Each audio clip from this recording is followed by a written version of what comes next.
नमस्कार। आपका अखबार के YouTube चैनल पर आपका स्वागत है। मैं हूं प्रदीप सिंह। एक नई टूल किट तैयार हो रही है। आपने पिछले कई सालों यानी लोकसभा चुनाव के बाद से लगातार देखा होगा, उससे पहले भी मोदी विरोध के नाम पर, भाजपा की सरकार के विरोध के नाम पर, केंद्र सरकार के विरोध के नाम पर भारत विरोधी अभियान, ये एक ट्रेंड बन गया है और लगातार इसमें जो है तमाम तरह के संगठन इससे जुड़ते रहे हैं।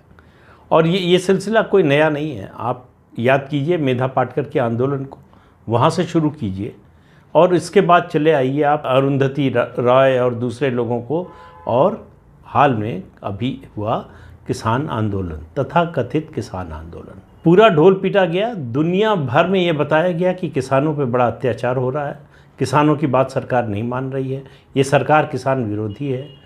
लाल किले पर 26 जनवरी को जो कुछ हुआ, हिंसा का तांडव जो देखा देश ने, दुनिया ने, उसको डिफेंड किया गया, उसके पक्ष में बोला गया। सरकार के और पुलिस के संयम को भी कोसा गया। क्यों कोसा गया? क्योंकि उनको उम्मीद थी कि सरकार रिएक्ट करेगी, गोली चलाएगी, हमारा अभियान, हमारा जो मुद्दा है, हमारा जो नैरेटिव है वो आगे बढ़ेगा। वो बढ़ नहीं पाया। किसान आंदोलन ख़त्म हो गया। उसके बाद जो है अग्निवीर की जो योजना शुरू की केंद्र सरकार ने, उसको नए टेम्पलेट के तौर पर विकसित करने की कोशिश हुई। उसके जरिए सरकार के और भारत के विरोध की तैयारी थी, लेकिन जनता का समर्थन नहीं मिला। और किसान आंदोलन के बाद अभी हाल ही में योगेंद्र यादव, आंदोलन जीवी, मैं उनको परजीवी कहता हूँ, हर समय उनको एक मतलब पैरासाइट को जैसे एक पौधा चाहिए जिससे वो अपनी रसद ले सके, अपना खाना पीना ले सके, उस तरह के योगेंद्र यादव हैं। हर समय उनको एक ऐसा संगठन, व्यक्ति, विचार, कोई संस्था इस तरह की चाहिए जिससे वो अपनी ताकत ग्रहण कर सके और वो दिखाने की कोशिश कर सके कि उनसे बड़ा क्रांतिकारी, उनसे बड़ा समाजवादी कोई है नहीं। योगेंद्र यादव के बारे में मैं ज़्यादा बात करना नहीं चाहता, लेकिन ताज़ा संदर्भ ये है कि 7 सितंबर से कांग्रेस एक अभियान शुरू कर रही है, भारत जोड़ो अभियान। बहुत अच्छी बात है। कांग्रेस बरसों से सड़क पर कुछ उतरी नहीं, कुछ किया नहीं है। अगर वो भारत जोड़ो अभियान के तहत 3,500 किलोमीटर की यात्रा करती है, पार्टी के अलग अलग हिस्सों में नेता उतरते हैं, कहा जा रहा है कि 12 राज्यों से होकर गुजरेगी ये भारत जोड़ो यात्रा, और उसमें जो है अलग अलग समय पर अलग अलग नेता जुड़ेंगे। ये तो किसी पार्टी का कार्यक्रम हो, इसमें किसी को एतराज़ नहीं होने चाहिए। डेमोक्रेसी में हर पार्टी को ये अधिकार है और करना भी चाहिए, बल्कि ज़्यादा से ज़्यादा करना चाहिए। लोगों से जितना संपर्क हो डेमोक्रेसी में उतना अच्छा है। लेकिन 2-3 चीज़ें आप देखिए। एक, किनका साथ लेने की कोशिश हो रही है। उस भारत जोड़ो अभियान से पहले कांग्रेस पार्टी ने 22 अगस्त को यानी सोमवार को सिविल सोसाइटी के लोगों की एक बैठक बुलाई है, जिसमें NGOs भी आए हैं। इनको जोड़ना चाहती है कांग्रेस पार्टी अपने अभियान से। अच्छी बात है, जोड़ना चाहती है, लेकिन ये कौन लोग हैं? ये चिन्हित लोग हैं, पहचाने हुए लोग हैं, जो भारत के विरोध में काम करते हैं, जो विदेशों से पैसा लेते हैं। ये NGO जिनका धंधा बंद हो रहा है, जिनकी फॉरेन फंडिंग पर रोक लगाई जा रही है, जिनसे हिसाब पूछा गया उनके पैसे का, जो फॉरेन कंट्रीब्यूशन है उसका, तो उन्होंने दुकान बंद कर दी। तो ऐसे लोगों का समूह जो है जुट रहा है। उसमें योगेंद्र यादव भी हैं। उनकी एक JB संस्था है स्वराज अभियान, जिसके ज़रिए वो क्रांति करना चाहते थे। तो आपको याद होगा अभी उत्तर प्रदेश विधानसभा चुनाव के बाद उन्होंने जो एक बयान दिया, वो सारी पोल खोलता है तथाकथित किसान आंदोलन की। उन्होंने कहा कि ये किसान आंदोलन दरअसल अखिलेश यादव को सत्ता में वापस लाने के लिए था। उनके लिए हमने ज़मीन तैयार की, उनके लिए क्रिकेट की भाषा में बोले वो पिच तैयार की, उस पर रोलर चलाया, पानी दिया, सब कुछ दिया, सब तैयारी थी। अखिलेश यादव को आकर बैटिंग करनी थी, नहीं कर पाए। अब योगेंद्र यादव ने एक नया बैट्समैन चुन लिया है। लोकसभा चुनाव आ रहा है, उत्तर प्रदेश में जो है अखिलेश यादव हार गए तो बेरोज़गार हो गए योगेंद्र यादव।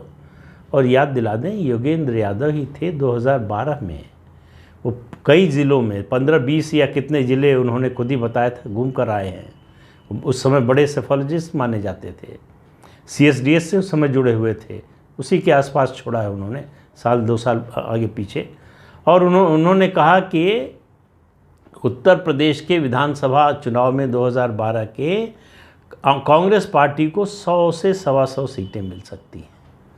पिछले चुनाव में, लोकसभा के चुनाव में 2019 में वो बीजेपी को हारता हुआ बता रहे थे कि बुरी तरह से हार हो रही है बीजेपी की। योगेंद्र यादव एक ऐसी शख्सियत हैं जो हर बार गलत होते हैं, राजनीतिक नेता के रूप में, सेफोलॉजिस्ट के रूप में, सोशल एक्टिविस्ट के रूप में हर बार फेल होते हैं और हर बार नया बहाना लेकर आते हैं। फेल होने के बाद, असफल होने के बाद आप प्रयास करें, समझ में आता है, नया झूठ लेकर आते हैं, नए आवरण में आते हैं। तो अब वो उन्होंने कहा कि कांग्रेस का ये अभियान बहुत अच्छा है, हम इससे जुड़ना चाहते हैं। आप सावधान हो जाइए, ये 2024 के लिए नई पिच तैयार हो रही है कांग्रेस पार्टी के लिए, राहुल गांधी के लिए। वो राहुल गांधी जो किसी जिम्मेदारी से, पद से भागते फिर रहे हैं, उनके लिए 2024 की 2024 की पिच तैयार की जा रही है। अब कांग्रेस की हालत देखिए, गुलाम नबी आज़ाद उनके वरिष्ठतम नेताओं में से एक, जम्मू कश्मीर में उन्होंने सभी कमेटियों से इस्तीफ़ा दे दिया। आनंद शर्मा ने अभी 2-3 दिन पहले हिमाचल की सभी कमेटियों से इस्तीफ़ा दे दिया। उनका कहना है कि उनको अपमानित किया जा रहा है। 50 साल से ज़्यादा समय से कांग्रेस में, उनका 51 साल पहले 51 ईयर्स एगो उन्होंने पार्टी ज्वाइन की थी, और इस समय जिस तरह का उनका अपमान हो रहा है ऐसा उन्होंने कभी देखा नहीं। एक तरफ कांग्रेसियों का ये हाल है, दूसरी तरफ ये जो परजीवी हैं, ये आंदोलन जीवी तो आंदोलन करेगा तब उसके सहारे अपनी जीविका चलाने की कोशिश करेगा। इनका आंदोलन मकसद नहीं है, इनका मकसद कुछ और है, लक्ष्य कुछ और है, बताते कुछ और है। जब नाकाम हो जाते हैं तब कलई खुलती है। तो आप देखिए, ये महज इत्तेफाक नहीं है कि 22 अगस्त को राहुल गांधी NGOs और सिविल सोसाइटी के लोगों की बैठक बुलाते हैं, उसमें कांग्रेस जोड़ो अभियान की बात करते हैं, और उसी दिन दिल्ली में जंतर मंतर पर किसानों का धरना होता है, राकेश टिकैत आते हैं। ये सब मिला जुला है। इन सब की कोशिश सिर्फ एक लक्ष्य है कि मोदी को कैसे हटाना है। कांग्रेस एक राजनीतिक दल के रूप में ऐसी कोशिश करे तो उसका लेजिटिमेट हक है, लेकिन तथाकथित सिविल सोसाइटी के लोग जो भारत विरोधी एजेंडे को चलाने में कभी कोई गुरेज परहेज नहीं करते, हर समय मौके की तलाश में रहते हैं कि कब देश को नीचा दिखाया जा सके, कब देश के विरोध में बोला जा सके, कब देश के विरोध में काम किया जा सके। जब ऐसे लोग जुड़ने लगते हैं किसी राजनीतिक दल से तो खतरे की घंटी बजने लगती है। लेकिन योगेंद्र यादव के तो कई एजेंडे एक साथ चलते हैं। तो उनका दूसरा एजेंडा था अरविंद केजरीवाल पर हमला। अरविंद केजरीवाल के साथ थे, अन्ना आंदोलन की उपज है, ये आंदोलन की उपज नहीं है। ये बाद में जब इनको लगा कि मलाई आने वाली है तब पहुँचे थे, शुरू से आंदोलन में नहीं थे। तो कह रहे छोटे मोदी और बड़े मोदी में कैसे चुनाव हो सकता है, यानी अरविंद केजरीवाल को छोटे मोदी बता रहे हैं। अब आप देखिए, छोटे मोदी कह के वो किस तरह से मोदी की जो पर्सनैलिटी है, जो व्यक्तित्व है, उसको छोटा करने की कोशिश कर रहे हैं और अरविंद केजरीवाल को कटघरे में खड़ा करने की कोशिश कर रहे हैं अपनी नज़र में, अपने हिसाब से। उनकी नज़र में नरेंद्र मोदी लगातार अलोकप्रिय हो रहे हैं, उनकी लोकप्रियता घट रही है और वो जाने वाले हैं। अगर ऐसा न माने तो उनके जैसे लोग करेंगे क्या? घर तो बैठ नहीं सकते। तो लोगों को भ्रम में रखना, लोगों को बरगलाना, ये इनका मूल पेशा है असल में। ऐसे लोगों का, योगेंद्र यादव, मेधा पाटकर, तमाम इस तरह के लोग हैं। आप एक एक करके नाम लेते जाइए, अभी देखिए ये सब जुड़ेंगे। ये सब जुड़े थे अरविंद केजरीवाल के साथ 2014 में। आपको याद हो 2019 में ये पर्दे के पीछे से रहकर काम कर रहे थे। ये काम तो मोदी विरोधी और देश विरोधी करने में लगे हुए थे, लेकिन पर्दे के पीछे थे, इस बार खुलकर सामने आए। 1998 में जब से सोनिया गांधी कांग्रेस की अध्यक्ष बनी हैं, उन्होंने कांग्रेस पार्टी को एक NGO में बदल दिया है। NGO की तरह पार्टी को चलाने लगी है। उसका सबसे बड़ा प्रमाण था NAC, नेशनल एडवाइजरी कमेटी। उस कमेटी की वो चेयरमैन थी और उसी के जरिए सरकार का एजेंडा वो तय करती थी। कैबिनेट का भी एजेंडा एनएसी तय करती थी। एनएसी संसद से पास होने वाले विधेयक का मसौदा तैयार करती थी, ड्राफ्ट तैयार करती थी, कैबिनेट उस पर मुहर लगाता था और वो संसद से पास कराया जाता था। ये 10 साल देश में लगातार चला और उसका नतीजा क्या हुआ आपके सामने है। 2014 में जो कांग्रेस गई है, अब उसके लौटने की बहुत बहुत बहुत लंबे समय तक कोई संभावना नहीं है, दूर दूर तक। 1000, 1 लाख, 1 करोड़ आ जाएं योगेंद्र यादव और उनके जैसे, तब भी कांग्रेस का रिवाइवल नहीं हो सकता। लेकिन इन लोगों का मकसद कांग्रेस का रिवाइवल नहीं है, इनका मकसद है देश का माहौल ख़राब करना, इनका मकसद है देश में अशांति पैदा करना।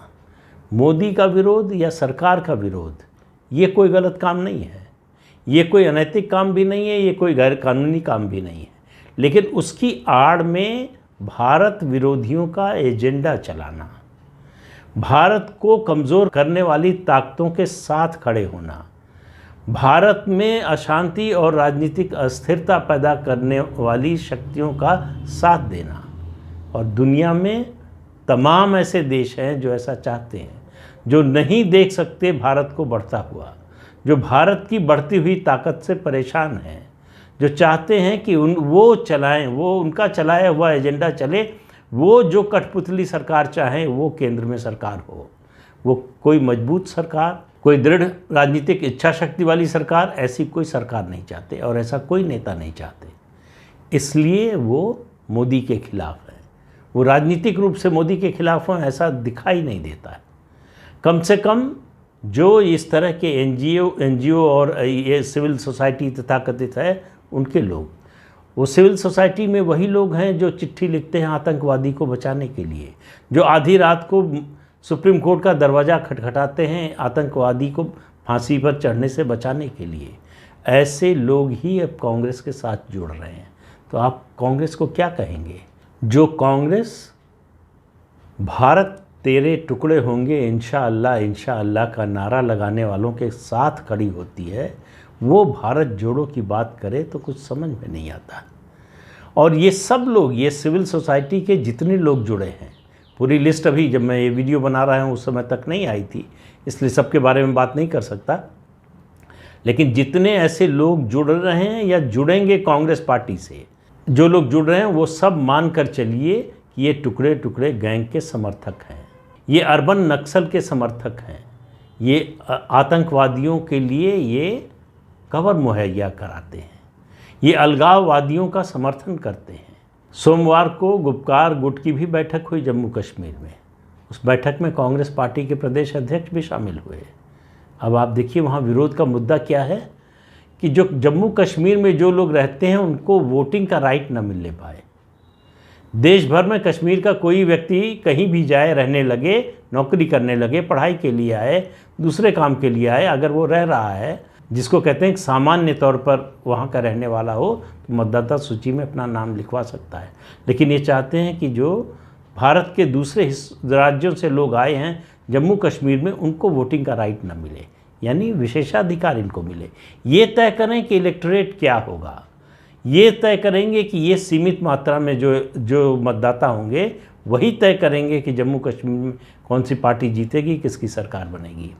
तो ये सब कड़ियाँ एक एक करके आप जोड़ते जाइए, आपको एक बड़ी तस्वीर नज़र आएगी जो भारत विरोध में काम कर रही है। तो सावधान हो जाइए, अभी से आपको चेता रहा हूँ कि इसकी तैयारी शुरू हो गई है। 2024 में भले लग रहा हो कि अभी देर है, 1.5-2 साल का समय है, लेकिन उनकी तैयारी शुरू हो चुकी है। उनको लग रहा है कि 2019 में इसलिए चूक गए कि तैयारी देर से शुरू की, इस बार तैयारी जल्दी शुरू हो रही है। लेकिन कोई भी ऐसी तैयारी, कोई भी ऐसी कोशिश, कोई भी ऐसा संगठन का सम्मेलन, कोई भी ऐसे संगठन का जुड़ाव कभी सफल नहीं हो सकता जब तक उसको जन समर्थन हासिल ना हो। और इन लोगों को जन समर्थन हासिल होना तो दूर बात है, जन समर्थन इनसे कोसों दूर भागता है। लोगों को वितृष्णा है लोगों के मन में इनके लिए, ये बात ये जानते हैं, ये समझते हैं, इसके बावजूद प्रयास कर रहे हैं। तो इनका कमिटमेंट देखिए, भारत के विरोध में इनका जो कमिटमेंट है, भारतीय समाज के विरोध में, भारत के वंचित वर्ग के विरोध में इनका जो कमिटमेंट है, इनको ये बात बर्दाश्त नहीं हो रही है कि इस देश का वंचित वर्ग कैसे उसका जीवन सुधर रहा है, कैसे उसका जीवन स्तर पहले से अच्छा हो रहा है, कैसे उसको दूसरी सुविधाएं मिल रही हैं जो अब तक उससे ऊपर के वर्ग को मिलती थी। ये बर्दाश्त नहीं है, इसलिए तरह तरह से, अलग अलग तरह से विरोध का तरीका खोजा जाता है। अब नया तरीका खोजा गया है, देखिए क्या होता है। तो इस अंक में इतना ही, अगले अंक में फिर मिलेंगे किसी नए मुद्दे के साथ। तब तक के लिए इजाज़त दीजिए। आपसे अनुरोध है कि ये चैनल देखिए, शेयर कीजिए, लाइक कीजिए और सब्सक्राइब ज़रूर कीजिए। नमस्कार।